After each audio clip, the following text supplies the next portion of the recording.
All right, Unplugged Army, you have been asking for it for a while, and it has finally happened. America's reporter, and I don't even know if you know we gave you that nickname. America's reporter. I've seen it on social media. Good. America's reporter, Theo Mackie from the Arizona Republic, is joining us. All right, you get the standard first question on the first time you ever appear in front of the Unplugged Army. You and I walk into a bar. We walk into Bell's Nashville Kitchen in Old Town Scottsdale. We walk into Trophy in Chandler. We walk into 100 Mile Brewing Company, and I get a beer, and the bartender asks you, what do you want to drink? What does Theo Mackie say?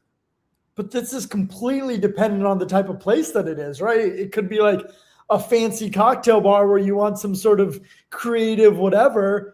But most often I'm probably going to be going for like a Miller Lite or something simple. But it does depend on the vibe. Like if I'm at a creative brewery where I know they're going to have really good stuff, like I don't want to disrespect them and order a Miller Lite. I'm going to try something unique. So it's got to depend on the place. But normally a simple, straightforward beer does me just fine. Okay, so you're a yellow beer kind of guy. Which is we always tease people. Yeah. I'm not an IPA guy. I can get a little bit creative with like a wheat of some sort or something along those lines, but rarely an IPA. That's good. Now we get to know you.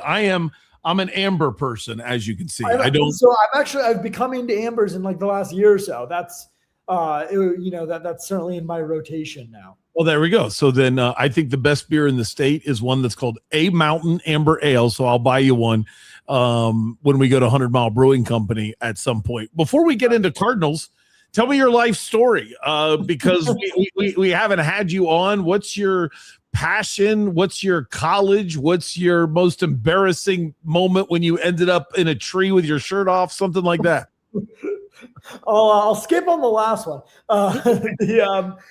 So I went to Michigan. National champions. I'm from DC originally. Went to Michigan and then moved out here in 21. So I was an intern in 2021. I don't know if people remember, but Catherine Fitzgerald, who used to cover the Cardinals, she happened to leave to Buffalo like right as my internship was ending, which was amazing. Oh my gosh. To get on, they reshuffled some things. I covered high schools for a little bit, then D-backs and high schools. Was kind of doing high schools during the baseball offseason for a couple of years there. Did 3 years of D-backs. Got to cover a World Series, which was unbelievable. Yeah. We'll see when I get to cover another championship event. Could be a while.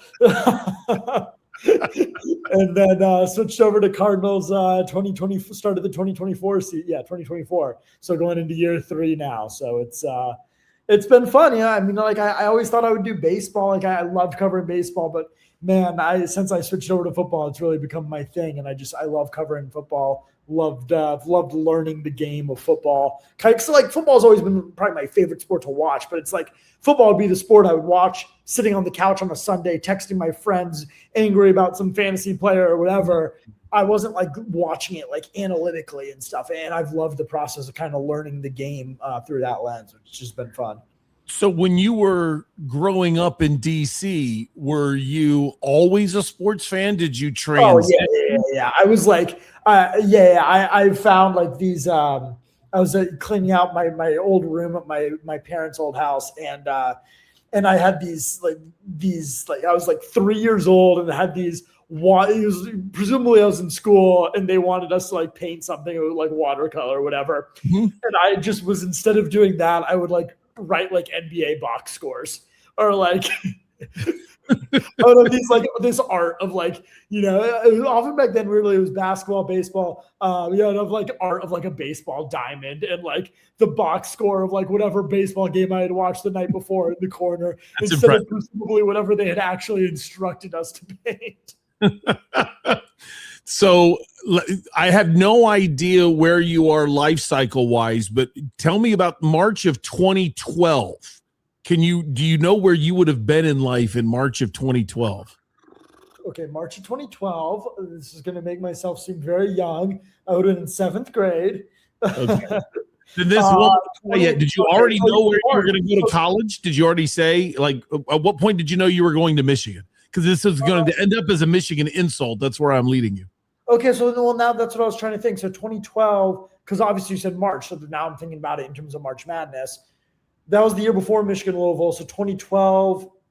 Why am I blanking? That was the year. Because you've probably blocked it out when they got upset. A 1 seed. Syracuse was a 1 seed. Who won all of that stuff isn't important. What's important is now you've asked me, and I've got a place where I was in March 2012. That was Kentucky. That was Kentucky, right?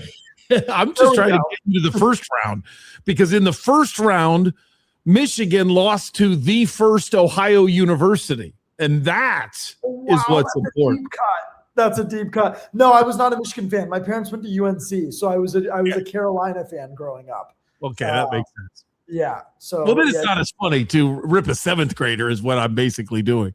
No, I mean you would if I was a Michigan fan at that time, because like when you're that age, that's when sports mean the most to you. Yes, like, yes. I was a huge Washington Nationals fan. Like I vividly remember 2012, we lost to the Cardinals in the first round of the playoffs, and like that like emotionally destroyed me, because you're in 7th grade and you have like kind of nothing else going on in your life in a sense, and so it means so much more to you at that age than it does when you're older. It's funny, if you want a funny irony between you and I, in around the 7th grade, I was an Expos fan, even though I'm from Ohio. How did you end up being an Expos fan? It's kind of one of those really, really stupid stories. But when I was born and raised on the old Big Red Machine, because I'm a lot older than you. And then I get bored with it, and I ask my dad, who is a team nobody cares about? And he says the Expos. So I became an Expos fan just to alienate people. Yeah. And then Rose ends up going there. So Rose goes there. Yeah. But in '85, the Mets traded the Expos traded my favorite player, Gary Carter, to the Mets. So then I became a diehard Mets fan, and I was in time for '86. Yes, very good. And I was a Mets fan from '85 until '07.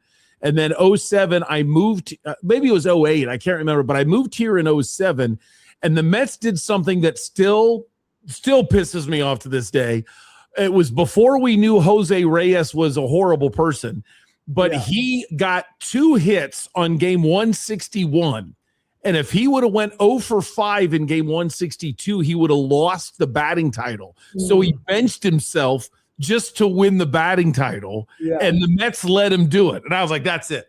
I'm done with the Mets. I'm out, and I have been all Diamondbacks all the time. Yeah. So where would you say your strength is? And here's why I ask this. When I would read your baseball stuff, it was very, very impressive, because there was so much of a new age to it, where you would put stats that the common person doesn't always use. And I loved it.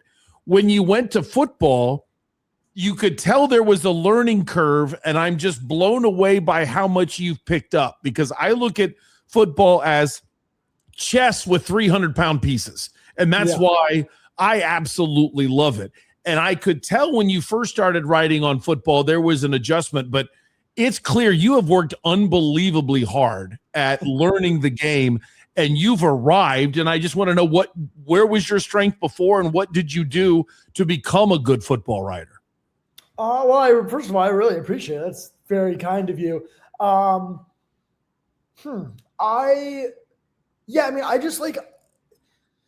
mean, you know how these press conferences go, and how talking to coaches and even athletes and stuff, how much of it is just kind of prepackaged and can be meaningless. It's not always meaningless. You can certainly pick out little bits and pieces that do mean something. Right.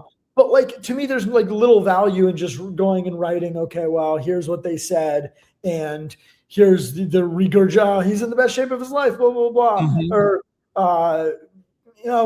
they lost a game, and everyone's, we got to focus in on the little details. Okay, great. Well, what does that actually mean?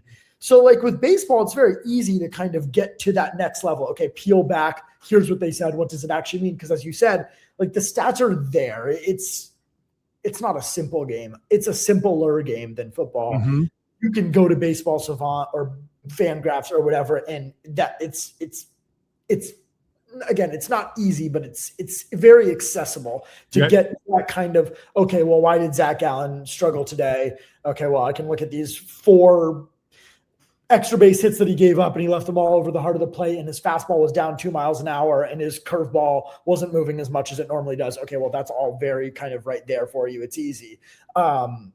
With football, it's just so much more of a complex picture. So, like, I guess I would say my strength probably is just that I want to find that stuff out, right? I want to actually provide something insightful and try, not that I always do, certainly, but like I want to actually explain, okay, why are things happening the way they're happening? So with football, that requires so much more than with baseball. It requires actually sitting down the film, watching it, studying the film, trying to understand, okay, well, 2 guys are in the same zone in this play, so one of them made a mistake. Eventually, if you press the coaches enough, usually they're going to kind of, if you talk about a specific play and you press them enough, they'll probably admit what happened, even if they don't want to, because they don't want to just sit up there and lie or say like, oh, I'm not going to answer that. But you had to have done the research. I mean, when I look at your strengths, it's you have done the research when you drill. A lot of people drill just in hope to get an answer, but you get specific. So I'm wondering, is there a coach that took you under his wing? Did you study plays growing up? Because your knowledge is numerical based, but it's developed into play based. I can tell you know the game, you know what happened, and I'm wondering, where did you learn it? Yeah, well, I mean, so the one thing that's helpful, so we talk to the coordinators on Tuesday. It's tough by the time we talk to the head coach on Monday, because the film comes out like Monday early afternoon, late morning, and I'm flying back from wherever. And like usually I can't watch much of it before that Monday press conference. But by Tuesday, when we talk to the coordinators, I've already watched the game back. So then I have plays and I want to ask them about specific plays. So that helps. In terms of like having learned it, no one really. Actually, so something I thought about when I started is like, should I reach out to like local high school coaches and stuff? Because I had taught, I'd covered a lot of them. But a lot of it was just reading a ton of stuff, and I still do that. Just like reading and watching a ton of like people who know way more than I do online. There's so many great people who cover this. Is something I didn't realize when I started covering football, just how many great resources are out there, and you have to dig to find them. Like there's people who have Substacks and Patreons and whatever for every little niche element that you can imagine. People who their whole job is breaking down O-line play or breaking down secondary play, or writing articles about one specific team, but then you read what they're writing and you learn the game from that lens when they do it, when they cover film. So it's been reading and studying a ton of that stuff to feel like I understand the game decently. Now I'll be talking to a defensive coordinator and they'll start throwing out terms that I've never heard in my life. So like, I'm very aware that like, I just know the tip of the iceberg, and then there's so much more to it than that. But when you know enough, I think also the coaches, there's an element of where they respect, okay, well, you've actually gone back and watched the tape, and now I want to be helpful because you've actually studied this thing. And it's kind of like appreciation. Okay, well, I'm annoyed you're asking about this because it was a bad play, but I respect that you've gone down and done the research. Yep. So I will kind of answer what went wrong, that kind of thing. Well, I can tell you, here's a story that the people that listen to my podcast, The Unplugged Army, have heard a million times. So you get the brief version, but I'll tell you the full version when we get a beer. And it's, I'm in Kansas City and and I'm a talk show host, and I call. And that's the days where a secretary just puts you right through. So I asked, can I talk to Al Saunders, who was the offensive coordinator? And she says, yep. And she puts me through, and he actually answers his phone. And I said who I was, and I wanted to watch film. I wanted to learn the game. And he tells me, okay, on June 18th, and I'm making up the date, I don't remember, but June 18th at this time, be at the facility. The date was 6 months away, because I called in January when the season ended. And I said, okay. And I show up and he's waiting for me. Like he had it written down. He was ready to go. And then he shows me a play and he goes, what do you think of this play? And blah, blah, blah, blah, blah. And I try to impress him and tell him what I think. And then he goes, that's interesting because I ran that exact same play 3 weeks earlier in a different formation and you ripped it. and he remembered what I had said about the play. And then he goes, do you think I care about the Raiders? I ran this play because I don't care whether the Raiders do anything with it. We're going to beat the Raiders by 40. I'm trying to beat the Ravens. And that was the time when the Ravens were unbelievable. Ray Lewis, their defense and everything else. He said, I need to put this play on film so the Ravens are scared of it. And then I can run it out of a different formation because I know it'll work as long as they don't see it. So I need them to see it in the wrong formation. So I put this in not to beat the Raiders. I'm going to beat the Raiders if I fall asleep. And he said all of these things that you would never say in a press conference. And Theo, I sat there in amazement that this guy is not one play ahead, not one quarter ahead. He's 3 weeks ahead. Yeah. And I would go in every summer and learn film. So I'm telling you the story so you know you are earning people's respect. Don't be afraid to use it. Secretly contact an ASU coach, a U of A coach, or maybe even a Cardinals coach if you can get away with it and say, teach me the game. Where can I go that you and I can watch film? And I guarantee you they'll do it because it benefits them when there's an educated media person. Yeah, you're right. I assume this conversation was all off the record. Oh yeah. I know. I didn't start talking about it until he wasn't an offensive coordinator anymore. Yeah, that's awesome. Great lessons. And it just like you said, you think you know, and then you actually talk to a coach who's explaining things, and it's like, oh my gosh, I had no idea that this much went into it. And then it's helped me greatly because I know, I hate to say it, I know I'm right when I'm critical because I'm much more careful about being critical, which is another great strength of yours. And I don't know, again, where did you develop it? Because as you probably learned quickly, there's not a lot of media in this town that are pressing. There's a lot of media in this town that just accept whatever the answer is that they get. And you rarely do. And your quickness when the question is, okay, what happened here, blah, blah, blah. Oh, this. Well, then why was that? I mean, you are very quick with the why. Have you always been that way? Did you develop a thick skin and know you needed to become that way? How did you get your press conference style, which is why we have labeled you as America's reporter? I definitely haven't always been that way because I remember the first coach that I ever covered when I covered football at any level was my sophomore year at Michigan. I was covering Jim Harbaugh, and I was definitely intimidated by him as a 19-year-old student journalist. I would bet. I think it might come from having covered baseball for 3 years where everything is so open and people will tell you the truth and they're not afraid to tell you the truth and tell you why things went wrong, whatever it is. Great. And so I think part of it is going then to football where everything's so guarded and being like, well, why are you I know this isn't true. Just tell me the truth. Why? But I also think it's just my nature. I think it's just I don't know that that's taught. It's just it's one thing I'll say that a lot of people do, and I have to do this myself. As a writer, you know what you're writing going into a press conference more often than not. And sometimes you just need a quote about a guy because you know that you need a quote from the offensive coordinator talking about the wide receiver that you're writing about today. So sometimes you just need a quote, but 90% of the time you should be asking something that you're actually curious to know the answer to instead of just, well, what have you seen from this guy where they're going to say something positive, whatever.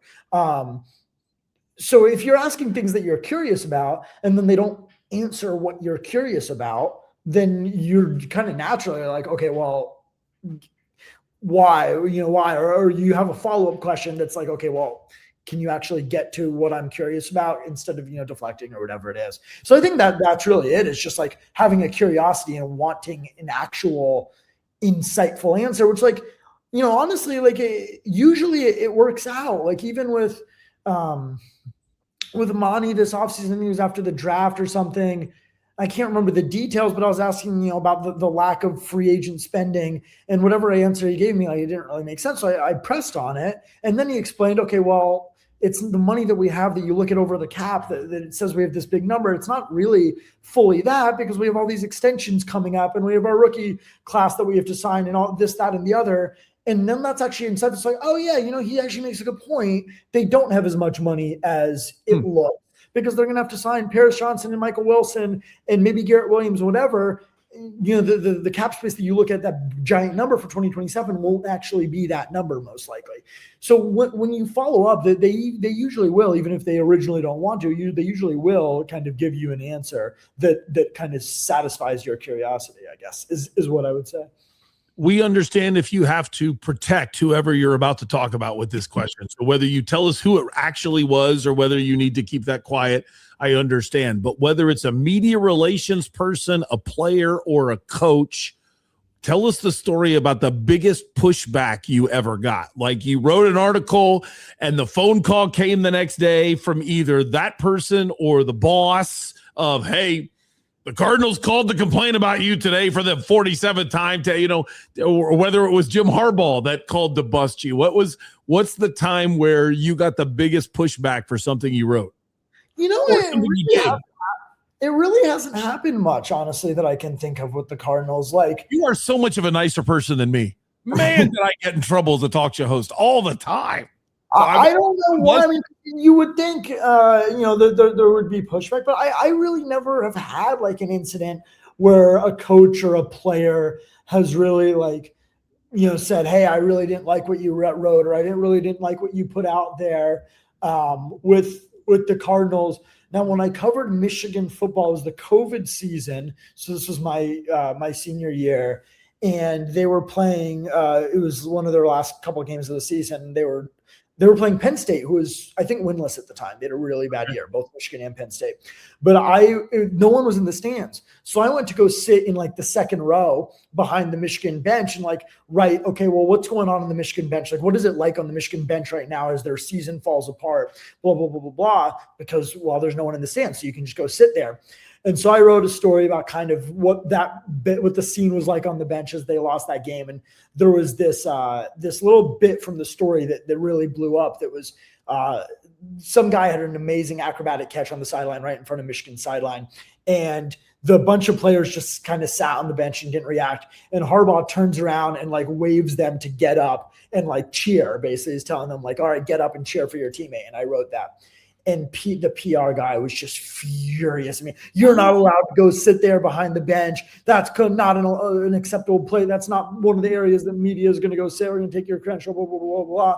I'm like, dude, if this was any other season in the history of Michigan football, there would have been 100 fans in that section sitting right there. So what do you mean I'm not allowed to sit there? Normally, in literally any other season in Michigan football history, there would have been a person in every single seat right there in that section. And he's threatening to take your credential. Well, we had 4 writers on the beat, and we got 2 credentials per game that year because of the COVID limitations. So that was actually the last game I was covering that year. So he didn't know this when he was threatening to take my credential, but it was the last game I would ever cover for Michigan game I would never cover. So it was a very empty threat. But no, with the Cardinals, everyone's honestly been great. No one has ever yelled at me, oh, that was a really unfair thing that you wrote that I can think of. I love the demeanor and pressers. The Cardinals aren't really thrilled with me per se, because I was the one person that had the lawyer on in the successful arbitration case against Michael versus Terry McDonough. And I don't think the Cardinals like that very much, but they always had trouble with me when I was a talk show host in the city as well. So that had a lot to do with it. So I like your style. Do you think it has a lot to do with the fact that you're the East Coast guy? You said you grew up in DC. You're doing nothing different than East Coast media, but it is different in Phoenix. Can you feel that it's different? Do you know that you're doing something other media members are a little too nervous to do? Well, I certainly know it from the fan reaction, which I appreciate, kind of the support, it was always fun to see, when you're working hard and people are recognizing that and appreciating it.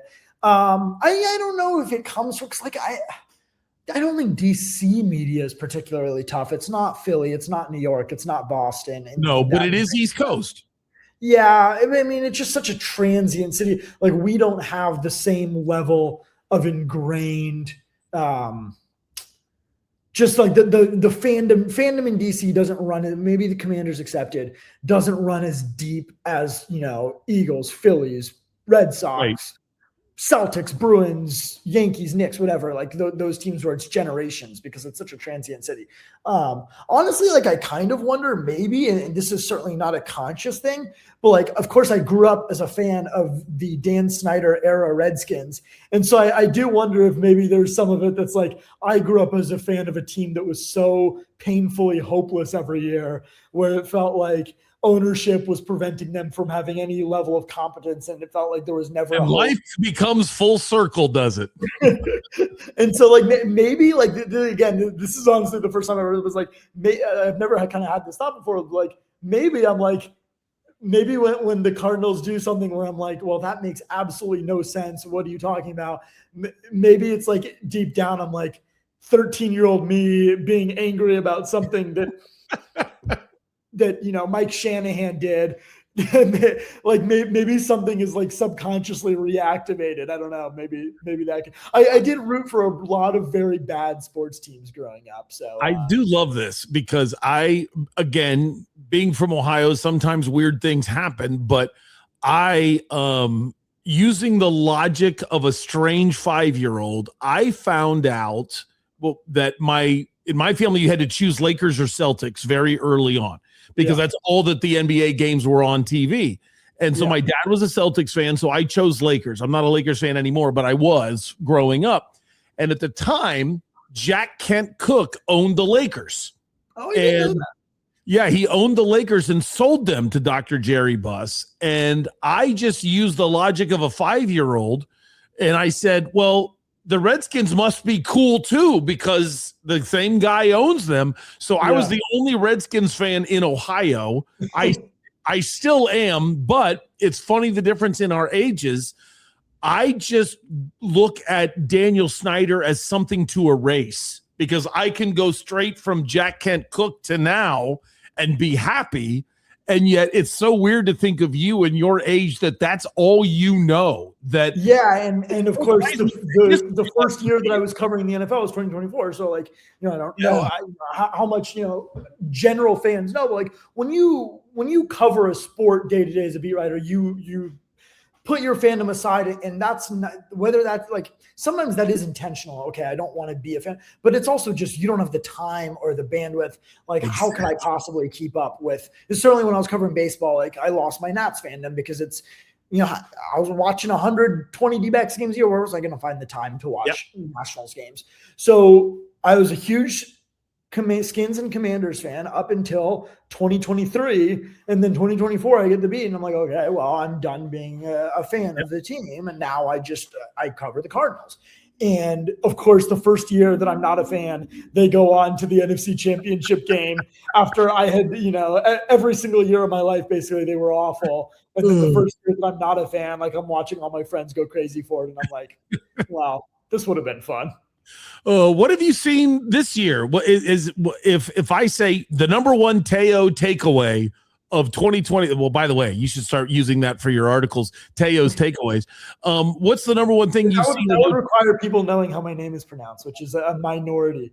That's true. What's the number one thing that you would relate to at OTAs that you say, you know what? That's interesting. I guess that, like, number one overarching thing, because there's a lot of like positional battles that have surprised me a little bit in terms of how the shakeout is. Like, yesterday I wrote about the cornerbacks, and that was a little bit of like Sean Murphy-Bunting's been with the Nickels. Will Johnson is like very clearly entrenched, which is not terribly surprising, but it's notable enough because there's like this group of like 5 guys, and now it's okay. Well, Sean Murphy-Bunting's with the Nickels, Will Johnson's the one, so now it's Max Melton, Denzel Burke competing. When Starling Thomas gets back, it'll be him too, I assume. So that's, you have positional battles. But the number one thing that I would say that's like kind of overarching is that the rookies have really been like buried on the depth chart, so to speak. Like, yes, I wasn't expecting Carson Beck to be ahead of Gardner Minshew coming, this early, but he's taking reps behind Keaton Slovis, which again, it seems not so much of a statement on any of the rookies in particular, but rather a philosophy that this coaching staff has. Jeremiah Love behind Tyler Algier, Chase Besantis behind Isaiah Adams. Of course, I would be stunned if Tyler Algier takes the first handoff of the season, but it does seem like a thing where they want to slow play the rookies and bring them in gradually and focus on learning the playbook and getting comfortable rather than, taking a bunch of snaps during these practice sessions. And these are only open for the first 15 minutes, but you can still see, like the other day, they went through the O-line drills and it was 5 working at a time. So you could see the order, and it's DeSantis was with the second team. So that's one thing that it would seem like this staff wants to slow play the rookies. And then just kind of how much they've talked about the motion and the presented complexity of the offense has been the most notable thing from what they've said, is that just like basically doing a lot of window dressing on the offense, keeping things actually fairly simple, but presenting it as complicated with a lot of motions in different formations and stuff, which isn't necessarily what we saw with the previous staff with Petsy. Right.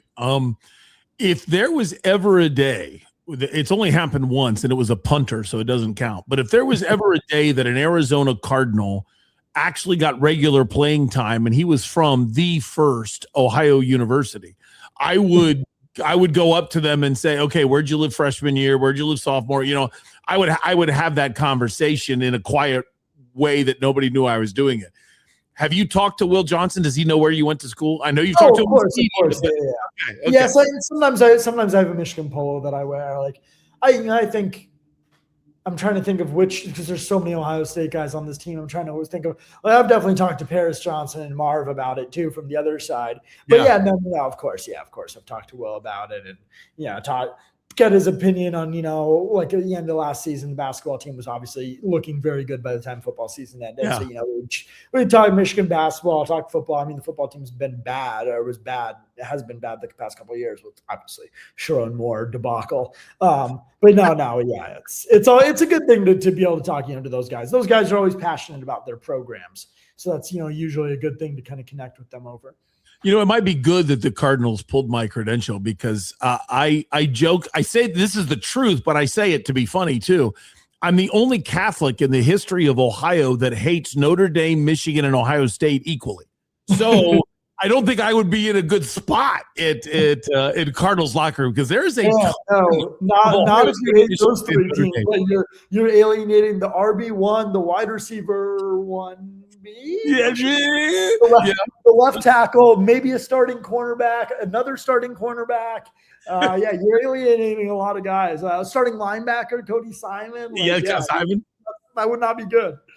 I would work to keep that quiet. In your short time on the beat, who is your favorite person to talk to? Favorite person to talk to? There's a lot of good guys that are interesting to kind of break things down. Michael Wilson's awesome. I guess Michael Wilson, he because there's guys that are great to talk to that you don't talk to very much because they're the third string left guard, whatever. So you're not necessarily talking to them a ton for stories. But Michael Wilson, for a guy who is as successful as he is, he's just so thoughtful. Like every answer, he wants to give you something really insightful, and he'll be open too. Like he'd be open about, what Brissett's strengths were that helped unlock him that Kyler wasn't doing. Like he'll be open. So he's great. Garrett Williams is great. He's really thoughtful on the defensive side. Calais was great last year. Unfortunately, you want to feel young and let me feel old. I interviewed Wolf and I, of course, the Doug and Wolf show, interviewed Calais in Flagstaff as a 2nd round pick. And I asked him point blank, everybody says that you drop to the 2nd round because you don't have the work ethic and you won't stick to it. How funny is that in retrospect? Yeah. And now he's a 40-year-old dude still playing football. The guy was amazing from the beginning. He was just as kind then as he is now. So I love hearing you throw him out there. That's really I'll miss him this year for sure. He deserves every ounce of credit that he gets. What is what you mentioned, Michael Wilson? Quick opinion. Best athlete in the Wilson household. I don't know. Is Sophia like back? Because obviously they had a kid. I don't know if she's back and like getting into it. Because what the Women's World Cup is might vary depending on her fitness level right now. I don't know if she's back. Like I do remember like with the kid was like they would post on Instagram. The kid was like a month old. And she would be out at a soccer field, and Michael would be posting on his Instagram story, like holding the baby, and she'd be, running sprints and stuff. So I guess she was getting back into it pretty quick. So I mean, just that alone, you're getting back to running sprints a month after having a kid. I'll give her the edge. I think maybe if Michael can do it for another year or two, but that's no insult to be clear to Michael Wilson, who is a great athlete, of course, in his own right. Total gamer. All right, plug yourself. What's coming up next in the world of Theo Mackie? What are you kind of watching for minicamp? I mean, continue watching kind of these some of these position battles. Is Jacoby Brissett going to show up? That's I'm assuming there's going to be a hold-in, right? I mean, he doesn't want to take the fine, but at the same time, I'm assuming he's not going to do anything. Yeah, I need to read up on like the rules of how those fines work and exactly what the numbers are. Like that is, I guess, my task for tomorrow and the weekend to get ready for next week. So that is so if you hold in, do you not get the Cardinals haven't had a holdout that I've covered, so I haven't had to learn this. But if you're holding in, do you still get fined? No, because you get fined for missing mandatory mini camp. But what you do in the hold-ins is amazingly practice. Yeah, the oblique is hurting a little bit. Oh, I might have strained a calf 4 months ago and it's still not quite where I want it to be. So they basically make up injuries on why they're not out on the field, but they really do go to meetings and they usually participate in meetings. Most players in hold-ins aren't being a jerk, but it is the famous line. Yeah. Well, my promise is that by Monday or Tuesday, whenever I think it's Tuesday when minicamp starts, I will be an expert in the nuances of hold-ins and holdouts. That's my task for the weekend. No, I don't really have anything major that I'm working on right now, because it's kind of winding down. Spring practices here, and then training camp I think will start around like July 22, 23, something in there. Yeah. So that's when I'll start working on, I'll probably that time of year be doing big pieces on Jeremiah Love and Chase Besantis and Carson Beck and the rookie class. It was interesting what you wrote yesterday about Besantis. Because I loved that draft pick. I thought that was a fantastic. I did too, and I've been surprised. But again, I think it's as much a philosophy thing as it is like, hey, this guy's just not ready. I think it's probably more so this coaching staff's philosophy of, man, these rookies have a lot on their plate right now. Let's not throw them in with the first team and rush their mental process. Let's let them learn at their own pace. So let's wait and see. Like second week of training camp, is it still Isaiah Adams? That would be surprising to me because he hasn't struggled for the most part when he's played. So I like the in June. I don't like it in September. Don't tell me, well, he's a rookie, so we have to. No. You've had all summer. So I love it in June. So what? Make him earn it. It makes sense. So it's like something that right now it's like I'm aware of it. I'm noticing all the rookies are being slow played. Now let's look at what it looks like in training camp. Is it an even share between Tyler Algier and Jeremiah Love for the handoffs when they have their 10 open practices or whatever it is? Like that would be like, okay, maybe Jeremiah Love, shouldn't be a second round pick in fantasy football or whatever he's going to be. But again, it's June 5th or 6th or whatever it is. So let's, I'll wait and see on that. But it's something I'm noticing and looking, and we'll now be looking for more during training camp. My last question is, since you mentioned him and I didn't really think about him, is Jeremiah Love, because I was one of those people. I have the very hypocritical opinion. you under zero circumstances draft a running back in the top 10 picks. You should not draft a running back in the first round. And to be hypocritical, I thought it was a great pick. I think Jeremiah Love is so much different than any other running back. That's exactly what they needed. I love the pick. So give us a report. What have you seen, when it's a ridiculous question, because what do you really see in OTAs in a running back when there's a hole against a trash can and he ran through it? Yeah, I actually think it's probably the single hardest position to have any takeaways when they're in a t-shirt and shorts, because it's like, okay, they can't tackle him. They can't even come near him. Like, you're not even seeing like the open field stuff because he's not running full speed at a guy and cutting. Like, right now it's okay. Is he reading the correct lanes and stuff? But even then, it's not always moving at full speed. I think even Michael Fleur said, I think even Michael Fleur said, it's a running back in a t-shirt and shorts. Like, ask me in August. I see both sides of the pick. Like, I think he's going to be, an awesome player. Like, that is not where my doubt is at all. My issue, because you look at the history of the top 10 running backs recently, they've been awesome. But like, man, if you could guarantee me he's as good as Saquon Barkley, so that would be a home run pick of a running back, number 3 overall.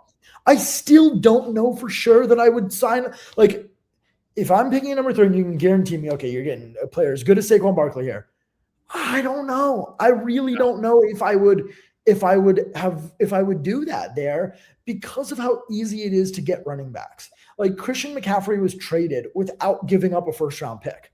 So the 49ers went and got Christian McCaffrey for, I think it was a second and a third. Well, he's an incredibly good player who's like, everyone loves to say, well, he's not just a running back. He's an offensive weapon. He's an amazing route runner. That's actually true. It's not true of most guys. They have limited route trees, even if they're pretty good as a pass catcher. Christian McCaffrey is true of him. You still got him without giving up a first-round pick. Saquon Barkley hit free agency and got paid $20 million a year. His best years are with the team that did not draft him. Right. And Kenneth Walker hit free agency this year, and he's a game-changing type of player. So it's just – and he only got paid $14 million. Like, look at Saquon, $20 million a year in free agency. What are you getting at $20 million for $20 million a year at edge rusher in free agency? You're getting like a rotational, like decent guy. Like Josh Sweat's making more than that, isn't he? Or making somewhere in that ballpark. Whereas Saquon, you're getting arguably the best. I remember the article you wrote that was specific about how much you're spending, in a sense, because the number 3 pick demands this much money. And then who are the running backs that are getting that kind of money? You've upped the ante dramatically just by picking him. And but that's what's so ironic about it, is this is a franchise that I think deserves the frighteningly cheap label. And yet this is the one time that I don't care. And they went for it. Yeah. I just I guess so my point, and I'm probably explaining badly, but like, there's basically the only path to getting an elite edge rusher, because I would have taken Arvell Reese. The only path to getting an elite edge rusher is drafting one in the top 10 of the draft, or doing, making one of these blockbuster trades that we've seen in the past 12 months, where you're giving up in the past 12 first round picks, right? For a superstar. Like, even Max Crosby went for 2 first round picks, and obviously it got wiped away, but it's happened now 3 times in the past 12 months that I guess Garrett wasn't multiple first, but it was a 1, a 2, a 3, and a very good young player who's probably more valuable than a first round pick. So that is the cost of going out and getting an elite edge rusher. You had a chance to go out and get an elite edge rusher. Now you got a guy whose ceiling, if he's awesome, he is as valuable. He's essentially worth like the same as a $20 million a year player, like a Saquon. Yeah. And you're paying him $14 million a year. So you're getting a surplus value of $6 million. If he's that's if it hits perfectly, you're getting that minor surplus value. Whereas at edge rusher, you had Arvell Reese is a riskier prospect than Jeremiah Love. And I know people are like, well, I don't trust Monty to make a pick on a guy who's not a sure thing. Well, if that's the case, he shouldn't be your general manager. You have to have trust in your general manager, but take that risk. Because the chance, if Arvell Reese hits his ceiling, that's a player you can't find anywhere else. Whereas if Jeremiah Love hits his ceiling, that's still a player you could have gone out and get in free agency next year, because every year a really good running back hits free agency. That's my issue with the pick. It's not that Jeremiah Love's not going to be awesome. I'm sure he is, but it's just easier to get it's much easier to get a really good running back.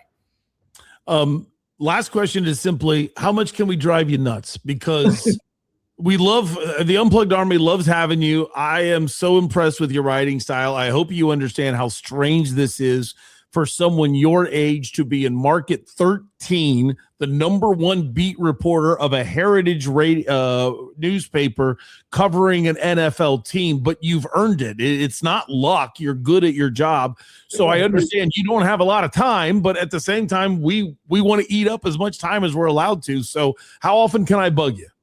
Whenever you want. Yeah. I mean, if I'm busy, I'm working on things, I'll let you know. I'll say, hey, not this week. I've got too much going on.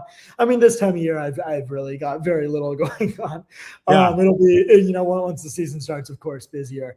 But even during the season, there's always time. So hit me up and we'll figure it out. We'll find time, or I'll say, hey, let's do next week. This week's crazy. Well, that'll be the rule, is I will always accept a no very, very easily. You owe us nothing.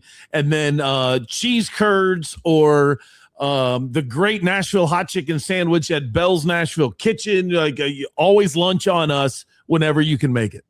All right, sounds good. I'm excited to try this chicken sandwich that's apparently the size of my head.